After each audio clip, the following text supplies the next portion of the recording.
Un minuto de silencio. Para Boca que está muerto. Ay, ay, ay, ay, ay, ay, ay. Ay, ay, ay. Sí, papi. Sí, papi, sí. Sí. Acá estamos contentos, felices. Porque River se ha quedado con el superclásico. Mirá, Tuki, la pesadilla de Boca, el Muñe, siempre, siempre. Siempre cagándolos. La verdad. Bueno, ¿qué puedo hablar tácticamente? Medio difícil ponerse a hablar tácticamente del partido porque me parece que River fue totalmente superior a Boca. Primero Gago se bañó en caca, puso una línea de 5, quiso defender el resultado, pero muchas veces esas cosas salen mal. Y River tuvo un primer tiempo de gran nivel, en el cual podría haberse puesto hasta con otros goles de diferencia. Pero bueno, el fútbol es así, los clásicos son así. Primero vamos a hablar de la majestuosidad con la que llega el primer gol de River. El gol que hace Mastantuono seguramente quedará en la historia de los superclásicos. El gol que hace es espectacular. Es una onda a lo Messi, pero viste con la otra, viste, espectacular, una cosa. Yo cuando estaba ahí digo, es lejísimo para clavarla de ahí. Puede ser que un poquitito Marquesín que podría haber hecho algo más, tal vez, no sé. Perdón, estoy agitado todavía. Pero la clava en un ángulo, chicos. Es un gol que va a dar la vuelta al mundo. Disfrutémoslo a Mastantuono porque no lo vamos a tener mucho tiempo, lamentablemente. Seguramente jugará el Mundial de Clubes con River y después sabrá Dios qué pasará con este jugador que es un distinto. Son esos jugadores distintos. Y que para colmo participan y te hacen goles en partidos importantes. Aparece en partidos importantes. Y eso es clave. Porque vos podés ser buenísimo contra Aldo Civi, contra, no sé, Defensa y Justicia, por decirlo, sin desmerecer a estos equipos, pero después cuando llega un partido como el Superclásico, hay jugadores que no se la bancan. Y Mastantuono se la banca. Y pudo haber tenido en el segundo tiempo una jugada increíble, pero en fin. Después, el error infantil de Pesela. Me extraña que un campeón del mundo, aunque no me extraña tanto viendo los rendimientos que venimos teniendo defensivamente. Es un error garrafal el que comete para dejar a Merentiel mano a mano con Armani. Un Boca que no había hecho absolutamente nada en todo el partido. Pero bueno, lo que sí tiene Boca es contundencia. O la mayoría de las veces. Y llegó Merentiel, no falló ante Armani y puso un 1-1 que para mí era totalmente injusto. Pero bueno, así son los superclásicos. Muy pocas veces se habla de justicia o de injusticia. En los superclásicos hay que ganarlos y listo. Y bueno, cuando ya se había puesto el partido raro después del gol de Merentiel, creo que River sintió por ahí un poquito el cimbronazo de ese gol, el cual creo que sentía inmerecido. El partido se hizo un poquito burdo, un poquito mal jugado por ambos, ¿no? Pelotas divididas, Castaño que le daba el pase a los azules, un buen partido de Enzo Pérez, y bueno, y en prácticamente esos golpes que duelen, esos golpes a la mandíbula, fue el gol de Driussi. Un golpe a la mandíbula.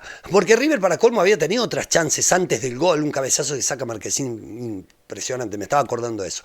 Pero el golpe a la mandíbula se lo da a Driussi. Porque cuando ya se terminaba el primer tiempo y se iban 1-1 y no iba a ser lo mismo el segundo tiempo para mí con un 1-1, llega ese gol. Luego de una gran atajada, otra gran atajada de Marquesín y en el rebote Driussi, el cabezón que está abierto, por fin se le abrió el arco y ahora sí, que siempre lo vacuna Boca, puso el 2-1 y a la postre después, a la larga sería el resultado final, pero que le dio, no sé si tranquilidad, pero le dio irse en ventaja a River y sin duda esto fue importante que en vez de haber sido 1-1. En el segundo tiempo River lo pudo liquidar, esa jugada de Mastantuono es increíble, amigo, es increíble. Se la perdonamos porque Mastantuono es lo mejorcito que tiene River hace mucho, y entonces hay que saber, perdón, pero amigo Dios, si nos empatan, después el partido perdíamos, no íbamos a acordar esa jugada toda la semana, por lo menos. Solo, y en vez de tocársela a Colidio, que venía para definir, prefirió pegarle al arco, le pegó mal. Y después de ahí es como que Boca, no sé si River se achanchó un poco y Boca, por la misma inercia de tener que ir a buscar un empate, empezó a atacar un poco más, a tener un poco más la pelota. Después se vinieron los cambios, Changuito Ceballos tuvo una muy clara que no sé si no estaba en offside. Y River iba, pero sin ideas ahí en el segundo tiempo. Yo creí que lo podíamos liquidar, estábamos como para liquidarlo, pero de ahí nos llegó muy claro River.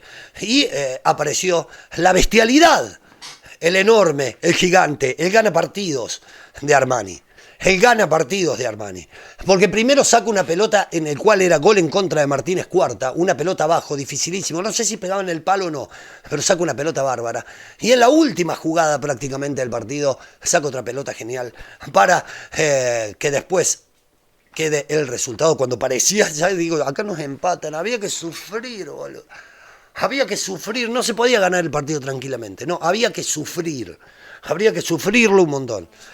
Y finalmente llegó el pitazo final y River se queda con el triunfo ante Boca, cosa que se está haciendo bastante habitual y más de la mano del muñeco Gallardo. La pesadilla, mira. La pesadilla de Boca. Yo imagino que los hinchas de Boca, no sé si alguno estará viendo esto, porque ahora de seguro no va a aparecer ninguno. El hincha de Boca no debe estar muy feliz con Gago por su planteamiento en el Monumental. No debe estar muy feliz. Prácticamente atacaba con uno solo, que era Merentiel. Y si no fuera por aquel error de Pesela, otra cosa hubiese sido, ¿no? No creo que esté muy feliz. No creo tampoco que sea un resultado corretécnico, porque Boca está clasificado, casi seguro va a terminar primero en los puntos y va a estar definiendo este torneo, que ahora pierde un poquitito de su valor, que ya tenía poco, pero pierde un poco más de valor porque para cómo perdiste el Superclásico, aunque en los cruces se puede dar otro River Boca. Y ahí puede tener la revancha Boca, que seguramente definiría en la Bombonera. Me estoy quedando sin voz, chicos. Pero estoy muy contento, muy feliz, como todos los hinchas de River. Saben que acá no voy a analizar mucho las cosas. Simplemente decirle que se le rompimos de nuevo, otra vez, y que el Millonario ahora se acomoda. Ya estaba clasificado, pero ahora se acomoda también para ir buscando posiciones para poder ir definiendo de local también este torneo. Después tenemos Copa Libertadores, River tiene muchos, Copa Argentina, tenemos muchos todavía durante este año. Estamos felices y un minuto de silencio para Boca, que está muerto. Ay. Gracias, gente, por estar ahí del otro lado. Nos vemos. En un ratito les subo la video reacción. Mírenla por acá. 5, 4, 3, 2, 1. Chao, vamos, la concha de la lora.